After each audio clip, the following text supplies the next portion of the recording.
Quick ना पटकन चुकीचा विचार येऊन जातो. इतकं कॉम्पिटिशन आहे आता, प्रूफ करायचंय सतत. तुम्ही नाही विचार करत ना कॉम्पिटिशनचा कधी आता?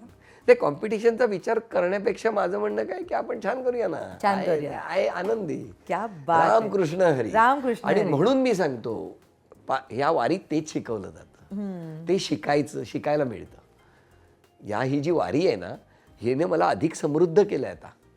आणि म्हणून मी निश्चिंत आहे, कारण सोहमने आत्ताच वारी केली आहे. म्हणजे माझ्या वयाच्या 59-60व्या वर्षी मी वारीत गेलो.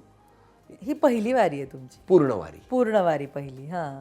पण त्याच्या 28व्या वर्षीच त्याने वारी केली. पहिली वारी केली. आणि ही वारी केली की माणूस किती जमिनीवर कसा राहू शकतो, आपल्याला कशाच्यामुळेच काही फरक पडत नाही, ही वारी शिकवते. मी पुढच्या वर्षी ना पुरेपूर प्रयत्न करणार आहे सर वारी करायचं. यावेळी आपलं बोलणं झालेलं, माझी खूप इच्छा होती यायची, पण ते राहून जमून आलं. गेलं. पण पुढच्या वर्षी एनी हाऊ मी करणार आहे वारी. पण मला सांगा, आता संपलाय हा कार्यक्रम, व्हॉट नेक्स्ट? विचार केलाय पुढे? काय नाही केलंय, काहीच नाही केलं.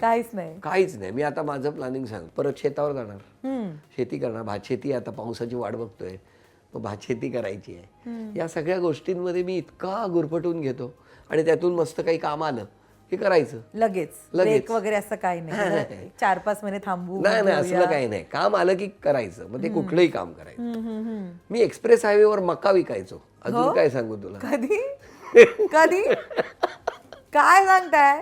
आई शपथ. ज्या वेळेला मध्ये काम नव्हतं, 92, साधारणतः माझ्या मते 97, 98, 89 किंवा 90, नाही, सोहमचा 97चा जन्म, 2001, 2001 जन्मानंतर म्हणजे मी मका, तर माझ्याकडे तेव्हा झेन गाडी होती. सुचित्रा शूटिंग करून यायची, सोहम मागच्या सीटवर, डिकीत मका.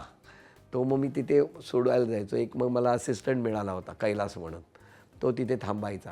आणि खरं सांगू, त्या मक्याच्या गाडीवर कष्ट करणारा वैभव शेटकर पण होता. हो, ऐक तो आता ज्याने ही अख्खी वारी कव्हर केली आहे ना, सोशल मीडिया, त्याने सुद्धा माझ्याबरोबर त्यावेळेला त्या मक्याच्या गाडीवरती दिवस रात्र काम केलंय. आई शपथ, हे मला अजिबात माहिती नव्हतं. मग हे कष्ट आहेत ना. कष्ट आहेत. आज जे काही लोकांना दिसतं की अरे आज हे करतायत, 40 वर्ष आम्ही मेहनत करतोय. मनोरंजनाच्या क्षेत्रात खूप प्रामाणिकपणे काम केलेलं आहे. आणि म्हणून आनंदाचे क्षण आज. खरंय. आणि हे असं क्षेत्र इज व्हेरी अनस्टेबल ना सर. याच्यामध्ये 40 वर्ष प्रूव्ह करणं स्वतःला किंवा कन्सिस्टन्सी ठेवणं हे अजिबात सोपं नाहीये. त्या कष्टाला पर्याय. मी चित्रपट नाही केले, नाही, मी मालिका कमी केल्या. मी फक्त मनोरंजन, माईक आणि निवेदन ह्याच्यावरच काम केलं.